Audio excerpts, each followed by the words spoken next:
Halo, selamat datang di Hands-on Sistem Informasi Kemajuan Akademik SISKA. Kami dari kelompok 5 atas nama Igusti Ngurah Gede Erlangga dengan nomor mahasiswa 1929101023 dan Rizky Anom Raharjo 1929101020. Di sini kita akan mempresentasikan tentang hands-on sistem informasi kemajuan akademik atau SISKA. Yang pertama, kita akan masuk ke dalam persiapan hands-on system. Oke, persiapan yang pertama itu adalah persiapan aplikasi. Karena aplikasi masih belum terdapat dalam store manapun, maka kita akan menggunakan versi trial di mana kalian bisa mendownload di dalam link yang tertera pada slide ini. Selain itu, ada beberapa informasi yang harus kalian ketahui. Yang pertama adalah untuk fitur registrasi di dalam aplikasi. Setelah kalian selesai melakukan registrasi, kalian harus melakukan report atau melaporkan ke pihak developer untuk mendapatkan approval atau penerimaan user yang kalian daftarkan. Terus yang kedua adalah user login yang bisa kita gunakan. Selain sebelumnya yang terregistrasi, itu adalah user login admin dan dosen. Bisa Anda lihat di dalam slide ini, dan yang ada yang lain juga yaitu adalah mahasiswa. Mahasiswa itu adalah hasil dari user yang terregistrasi sebelumnya, itu khusus untuk mahasiswa atau mahasiswi. Terus informasi yang lain adalah versi installer ini hanya untuk keperluan uji coba saja. Informasi lainnya itu adalah informasi tentang rekomendasi perangkat keras dan perangkat lunak serta jaringan dalam instalasi aplikasi SISKA. Perlu diketahui, untuk aplikasi ini adalah aplikasi yang hanya support dengan sistem operasi Android saja. Terus yang kedua, dibutuhkan akses internet untuk mengakses beberapa fitur dari aplikasi. Dan yang ketiga adalah informasi dibutuhkan akses atau approval untuk menyimpan di dalam memori smartphone kalian nantinya. Selanjutnya adalah hands-on aplikasi untuk pendaftaran user login. Sebelum kita mulai untuk uji coba aplikasi, pastinya kita harus memiliki dulu user untuk login ke dalam aplikasi tersebut. Pada saat pertama kali kalian membuka aplikasi, itu akan terlihat button login dan sign up. Untuk proses registrasi user login, pastikan Anda klik button sign up. Kalian akan melihat ada halaman untuk pendaftaran account. Ada beberapa hal yang perlu kalian perhatikan dalam proses pendaftaran account. Yang pertama adalah pilihan prodi. Itu terdapat 2 prodi, yaitu ilmu komputer dan pendidikan matematika. Yang kedua, pastikan melengkapi semua form sesuai dengan data mahasiswa atau mahasiswi. Di situ ada NIM, ada juga angkatan. Jadi pastikan itu sesuai dengan data diri mahasiswa dan mahasiswi. Terus yang ketiga adalah berikan akses pada saat memilih foto yang akan diupload, dan pastikan ukuran foto tidak terlalu besar. Terus yang keempat adalah akan ada pemberitahuan akun Anda sudah aktif dan Anda sudah bisa menggunakan user tersebut untuk login aplikasi. Setelah kita sudah berhasil untuk melakukan registrasi dan mendapatkan approval untuk menggunakan user login, selanjutnya kita akan mengenal fitur utama dari aplikasi. Sebelum kita melihat fitur utama dari aplikasi SISKA, kita akan melakukan login aplikasi terlebih dahulu. Pada halaman pertama, pastinya kita akan memilih tombol login karena sign up sebelumnya sudah kita lakukan. Klik login, maka muncul halaman untuk request username dan password yang sebelumnya kalian buat. Setelah kalian berhasil untuk melakukan login, kalian akan melihat ada halaman utama, kurang lebih seperti dalam slide tersebut. Setelah berhasil login dari aplikasi, kita akan melihat ada fitur utama dari aplikasi.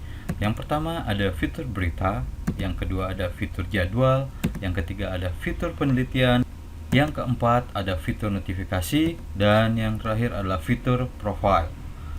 Kita akan membahas satu persatu dari masing-masing fitur tersebut. Oke, pertama kali fitur berita itu muncul pada saat Anda membuka aplikasi.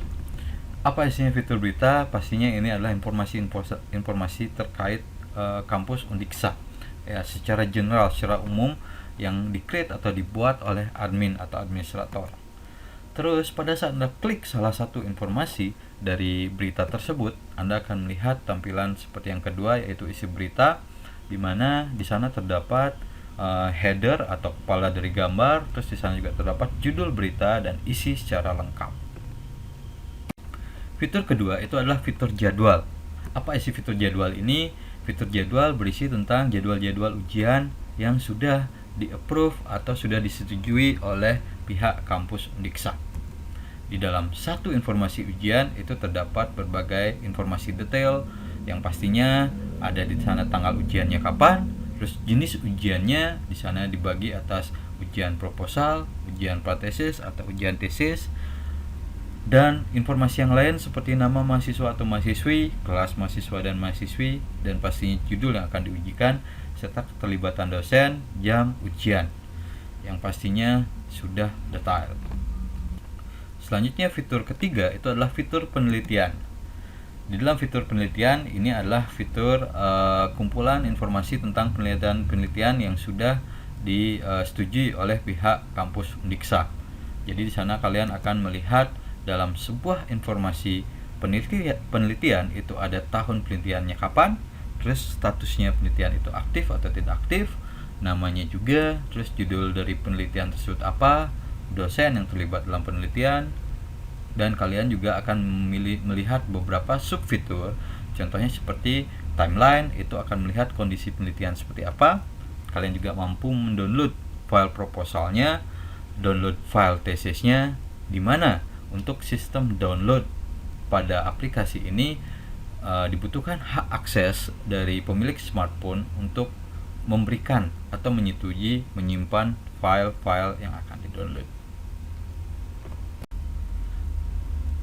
Pada fitur penelitian tadi terdapat subfitur yaitu timeline. Berikut adalah tampilan untuk subfitur timeline. Untuk timeline sendiri kalian akan melihat sampai di mana tahapan penelitian tersebut. Jadi nanti masing-masing user untuk mahasiswa-mahasiswi juga melihat apakah penelitian yang diajukan itu dalam tahapannya sudah di-approve atau belum. Selanjutnya fitur yang keempat itu adalah fitur notifikasi. Notifikasi itu hampir sama seperti pemberitahuan. Jadi pemberitahuan ini akan muncul secara otomatis jika diupdate oleh pihak admin. Jadi untuk menambahkan notifikasi ini itu ditambahkan oleh pihak administrasi sendiri. Oke, kalau Anda login via administrasi, Anda akan menemukan sistem create seperti pada slide tersebut. Pada saat Anda membuat sebuah notifikasi akan tampil halaman kirim notifikasi seperti yang baru muncul di slide tersebut. Untuk melakukan pengiriman notifikasi itu terdapat 3 kriteria penerima notifikasi. Di sana ada dosen, ada mahasiswi, dan ada secara umum. Bedanya apa? Bedanya adalah ini memang dikirimkan khusus ke masing-masing informasi yang memang dituju. Contohnya kalau Anda mengirim ke mahasiswa saja, jadi kriteria penerima itu hanya mahasiswa saja dan mahasiswi. Sedangkan kalau Anda ingin mengirim kedua-duanya, baik mahasiswa ataupun dosen, notifikasi tersebut, maka pilihlah dia secara umum. Fitur yang terakhir itu adalah fitur profile. Fitur profile itu berisi tentang profile dari user login atau user yang menggunakan aplikasi tersebut. Jadi di sana sudah ada nama, jurusan, juga di sana juga ada subfitur yaitu ada timeline, ada dashboard, dan ada setting account. Untuk timeline sendiri itu berisi tentang perjalanan atau history dari penelitian user atau account itu tersendiri. Jadi sampai mana tahapannya nanti kalian akan bisa melihat di timeline tersebut. Terus di sana ada dashboard. Dashboard di sini lebih ke arah grafik dashboard, di mana nanti akan menerangkan secara grafik isi dari semua aplikasi. Jadi di sana kalau kalian bisa lihat dalam slide, di sana ada jumlah mahasiswa secara grafik, tahap penelitian secara grafik, topik penelitian, dan yang lain-lain. Jadi semua ditampilkan secara grafik. Lebih efisien dalam dibaca. Sebelumnya kita sudah membahas tentang fitur utama dari aplikasi Siska. Jadi selain fitur utama di aplikasi Siska sendiri itu juga ada fitur-fitur tambahan. Ya, jadi kita sekarang akan membahas tentang fitur tambahan atau fitur yang lain dari aplikasi Siska. Yang pertama itu ada fitur pencarian. Oke. Fitur pencarian sendiri itu sebenarnya ada di setiap fitur utama. Jadi di bagian kepala dari halaman fitur-fitur utama tersebut itu sudah ada fitur pencarian. Seiring waktu nanti ke depan file atau informasi ini akan menjadi lebih banyak lagi. Jadi kalau kalian punya tema khusus atau topik tertentu ingin kalian cari di dalam aplikasi, kalian bisa menggunakan aplikasi atau fitur pencarian ini untuk mendapatkan topik yang cepat atau mendapatkan sesuai dengan topik yang kalian akan cari. Oke. Caranya sederhana, hampir sama seperti sistem pencarian yang lain. Nanti kalian tinggal ketik saja di sana, otomatis nanti akan terkumpul dengan sendirinya dan secara cepat dia akan terkumpul sesuai dengan topik yang ingin kalian cari. Selanjutnya itu ada fitur tambahan lain, yaitu fitur download file. Sebelumnya pada fitur utama penelitian itu ada subfitur, yaitu file proposal dan file tesis. Di sini kalian nanti akan diarahkan ke dalam sebuah server, di mana server ini akan mengambil sebuah data atau mengambil data dari server tersebut. Setelah itu akan disimpan di dalam smartphone kalian. Jadi nanti pada saat kan klik salah satu subfitur ini, dia akan merequest atau meminta request dari smartphone kalian untuk membuka sebuah browser yang ada.